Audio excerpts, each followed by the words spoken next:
In this video, I'm going to show you how to use styles in Pikzels AI. Let's get started.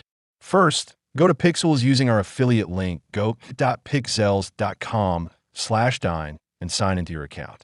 On the prompt box, click Styles to manage or create visual thumbnail styles. This feature lets you build consistent looks based on YouTube channels or mixed references. Click Create, then choose YouTube channel or Upload images. For YouTube channel, paste a link like infographics, show, or Kurzgesagt style channels. Pikzels loads videos so you can pick multiple thumbnails. Select at least 3, then click Generate. The AI analyzes colors, layout, and composition to build your style. You can also use Upload images.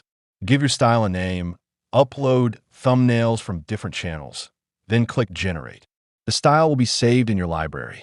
Once saved, go to Prompt Mode, type your idea, click Enhance Prompt, and select your style.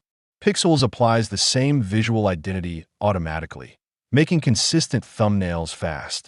If you want to support our channel, feel free to use our affiliate link in the description below. Thanks for watching, and I will see you in my next video.